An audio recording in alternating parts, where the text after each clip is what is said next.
La finesse en personne, mes parents vont me renier après cette vidéo. Je vous explique tout de suite pourquoi. Dans cette vidéo, je m'apprête à vous énumérer des éléments culturels, des habitudes culturelles que je vais bannir de ma vie, que j'ai déjà banni de ma vie, mais je vais vous les énumérer. Et ça vous aidera peut-être à les bannir aussi de la vôtre parce que ce sont des points qui, selon moi, retardent la vie d'un être humain, retardent la communauté.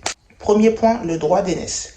Alors, ce qu'on appelle le droit d'aînesse, surtout chez moi, donc lorsque j'ai vécu dans mon éducation, l'aîné a toujours raison.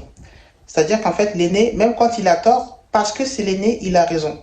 En fait, le droit d'aînesse, être aîné, c'est un bouclier, c'est un totem d'immunité avec lequel tu peux tout faire. Et c'est pas mal pensé, sauf que en fait, les Africains, vous connaissez, ils abusent. Ou l'être humain en général abuse dans tout. Le droit d'aînesse, en fait, ça permet à certains aînés d'abuser de ce droit d'aînesse-là. Et toi, tu dois subir parce que tu es plus jeune que lui. Donc moi, je l'ai déjà subi, je me suis déjà excusé alors que je n'avais pas du tout tort dans ma famille. Et ça, c'est un fléau parce que le fait d'être aîné te dispense de toute remise en question, de toute excuse, de tout respect. Voilà, il y a des êtres humains, il y a des aînés qui ne te respectent pas parce qu'ils sont aînés. Parce qu'ils savent que quand les parents vont parler, quand le tourage va parler, tu vas devoir t'excuser. Moi, à mes enfants, je vais leur apprendre le respect mutuel. Il n'y a pas de droit d'aînesse. Le droit d'aînesse naturel, mais l'aîné doit se respecter d'abord. L'aîné doit reconnaître ses fautes. Si tu as tort en tant qu'aîné, tu reconnais tes torts. Voilà, le plus jeune n'a pas à s'excuser parce que tu es l'aîné. Non. Être aîné n'est pas un gage de sagesse, n'est pas un gage de savoir absolu. Non. Des grands, des vieux de 70 ans qui sont ultra bêtes, qui font des choses ultra bêtes. Le droit d'aînesse est parti d'une bonne intention, mais on en abuse. On adopte des comportements déplacés, inacceptable au nom du droit d'aînesse. Ça, je refuse. Deuxièmement, accueillir toute une multitude de personnes à la maison. Alors, la plupart d'entre nous, on a vécu avec des parents qui ont accueilli le monde entier. J'ai grandi avec des gens, en plus de mes frères et sœurs, qui m'étaient inconnus. Bon, après, bien sûr, j'ai appris à les connaître, malgré moi. Ça part aussi d'une bonne intention. C'est-à-dire que accueillir quelqu'un qui est en difficulté, ça part d'une bonne intention, mais comme le point précédent, les gens en abusent. Et donc moi, dans mon cas et dans le cas de beaucoup de personnes, beaucoup d'entre nous, ça engendre la paresse, le manque de respect, le manque de l'ingratitude. Voilà, parce qu'aujourd'hui, la majorité des personnes que mes parents ont accueillies ne les calculent plus dans la rue. Il y a des personnes, parmi celles que mes parents ont accueillies pendant longtemps, dépassent mes parents dans la rue, ne leur disent même pas bonjour. Alors que ces personnes-là ont été jetées dehors par leurs propres frères et sœurs de sang. Parce qu'en fait, il faut rappeler qu'en Occident, c'est pas tout rose. Même ton frère, ton père, ton frère, ta tante peut te jeter dehors. Et donc mes parents ont accueilli ce genre de personnes-là pour ensuite se faire ignorer dans la rue comme ça, comme de simples inconnus. Et voilà, la paresse, parce qu'en fait, ils se disent que la personne est trop gentille. C'est pas parce que la personne est bête, non. Mais la personne veut t'aider. Mais toi, c'est toi qui es bête en pensant que la personne est trop gentille et que tu peux te coucher là sans chercher à faire une formation, sans chercher à aller à l'école, sans chercher à rien foutre et penser que tu as eu quelqu'un qui va t'héberger gratuitement. Mais ça, c'est la faute des parents même. C'est la faute des parents parce qu'ils ont été trop laxistes de ce côté-là. Et donc, ça engendre aussi les agressions S. Ça engendre les agressions X. Parce que les agressions S, les V, se passent dans l'entourage. Donc en fait, en accueillant des personnes à durée indéterminée comme ça, vous donnez accès à des agressions S auprès de leurs enfants. Donc moi, c'est ce qui m'est arrivé. Moi, j'ai été agressé chez mes parents, sexuellement chez mes parents, par un membre actif de l'église. Mais ça, je le raconterai peut-être dans une autre story time. Dans une story time, je le raconterai. Voilà. Conséquence d'héberger quelqu'un, un inconnu qui n'a rien à voir avec la famille, un inconnu avec des mauvaises intentions. En plus, il y a des gens, tu sens qu'ils sont pas nets, mais tu peux pas aller dire à tes parents, je le sens pas. C'est tes parents qui l'ont accueilli, c'est leur maison, c'est chez eux, voilà, tu te tais et tu subis.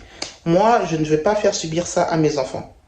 Laisser la chambre de mes enfants, moi, le sanctuaire, le cocon de mes enfants, mon cocon, pour mettre un inconnu, mais ça va pas. En fait, ça va pas.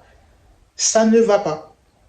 C'est ce qui fait en Afrique. Même en Afrique aujourd'hui, il faut commencer les gens commencent à doser, mais il faut doser.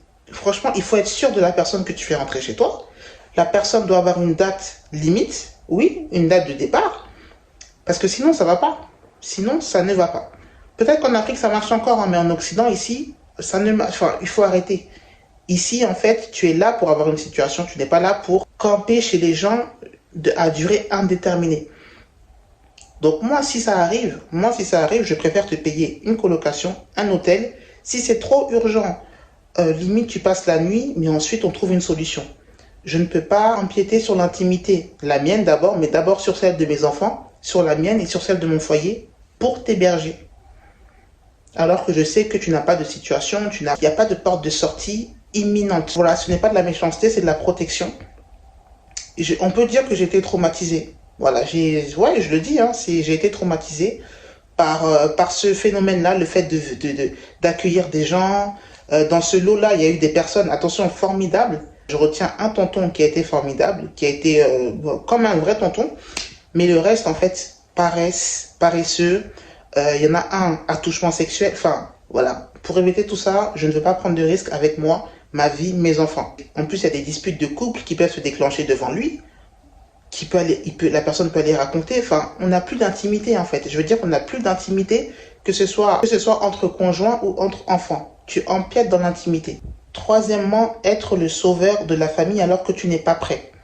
Si tu es riche, si je suis riche et que je peux faire des actes pour te sortir de la galère, pour te sortir, voilà, pour te donner du travail, je peux. Mais si moi-même je n'ai pas assez, je me cherche encore comme on dit, je n'ai pas assez pour mes enfants, je ne peux pas en fait me permettre de sortir à chaque mois de l'argent pour envoyer au pays, pour envoyer à qui que ce soit. Ça, c'est plus possible. Parce qu'il faut savoir que nos parents l'ont fait, mais c'est pas parce qu'ils étaient riches. Ils l'ont fait de bon cœur. Ils l'ont fait pour être bien vus auprès de la famille. Ils l'ont fait parce que eux, ils sont en France, ils sont en Occident, il faut qu'on sache qu'ils sont en Occident. Alors ils envoient l'argent qu'ils auraient pu mettre de côté pour leurs enfants, sur le compte épargne de leurs enfants, pour les études de leurs enfants, mais ils le font pour le faire. Alors que si jamais tu te retrouves SDF, tu n'as plus rien, ceux à qui tu envoies seront les premiers à t'abattre. Ils te diront, écoute, il a été en France, non? Il a été en France, pourquoi il n'a pas construit un palace? Pourquoi il n'a pas construit une villa avec 3 piscines et 16 chambres, 14 salles de bain? Pourquoi il ne l'a pas fait? Parce qu'il a voulu faire croire aux gens qu'il avait de l'argent. Et ça, il y a un point aussi pour que les gens doivent savoir au pays, les benguistes ne sont pas riches. Mais comme ils savent qu'ils vont en Afrique, en fait, ils veulent se donner bon genre, bonne impression. Et donc, ils vous font croire qu'ils sont riches, ils partent, ils achètent, ils distribuent l'argent, ils achètent par-ci par-là, ils ne sont pas riches. Souvent, ils ont économisé pendant 6 mois, 9 mois, une année avant d'aller au pays. Quand ils rentrent, ils ont des factures qui les attendent. Vos frères et sœurs qui sont derrière l'eau, qui sont en diaspora, ne sont pas riches. En fait, pas forcément riches. Contrairement à ce que vous pouvez penser. Mais je pense que les gens du pays ont commencé à ouvrir les yeux, mais pas totalement non plus. Donc, je tiens à rectifier ce point-là. Dernier point d'une liste non exhaustive, loin de là, c'est de mettre la pression à mes enfants, à mes fils, mes filles, sur le mariage. Mettons d'abord la pression aux enfants sur l'école, sur leur vie qu'ils ont à construire avant de les pousser au mariage. Parce que le mariage n'est pas une fin en soi comme on le dit. La fin en soi, c'est l'argent que tu gagnes. Moi, je l'ai toujours dit, il faut sortir en fait des mentalités médiocres, des mentalités pauvres en fait. J'ai trop vu de personnes gâcher leur potentiel à cause du mariage, à cause de la jalousie, à cause de l'envie, alors qu'il suffit simplement de travailler sur toi. Tu travailles sur toi, tu vas à l'école. Si tu sais pas ce que tu aimes, si tu sais pas quel métier faire, quelle étude faire, qu'est-ce que tu aimes faire? Est-ce que c'est la photographie? Est-ce que c'est le maquillage? Est-ce que c'est quelque chose qui rapporte quand même? Parce que même tu peux aimer faire, je sais pas, le dessin. Si le dessin ne rapporte pas, fais quelque chose qui peut te rapporter dans l'année, voire les 6 prochains mois au mieux. Par exemple, moi, je suis make-up artiste, je sais maquiller. Et donc, je sais que en me trouvant des clientes à maquiller chaque semaine, je peux faire rentrer de l'argent. Donc, je ne peux pas pousser mes enfants à se marier. À se marier avec qui et dans quel état, dans quelle situation. Que ce soit fille ou garçon, mes enfants doivent avoir une situation stable. Mes enfants doivent être confortables avant de se lancer dans un foyer. Comme ça, si le foyer ne marche pas, ils peuvent rebondir. On a trop vu des gens sortir misérables, malheureusement, de leur mariage parce que les parents, la société leur a dit qu'il fallait se marier. Parce que les parents ou alors l'entourage a dit s'il te plaît, calme-toi, c'est comme ça le mariage, même si tu souffres, même si la personne te violente, même si la personne te trompe, c'est le mariage, il faut rester. Alors là, hors de question. Il faut privilégier la vie d'abord. Si tu aimes tes enfants, il faut privilégier leur vie. La liste n'est pas exhaustive. Je ferai peut-être une partie 2. En attendant, abonnez-vous sur tous mes réseaux sociaux, TikTok, Instagram, Facebook. C'est La Finesse, Coco La Finesse. C'était La Finesse en personne, n'oubliez jamais. On est les CEO de notre vie, donc on prend notre vie en main et on décide sur notre vie, on ne subit plus.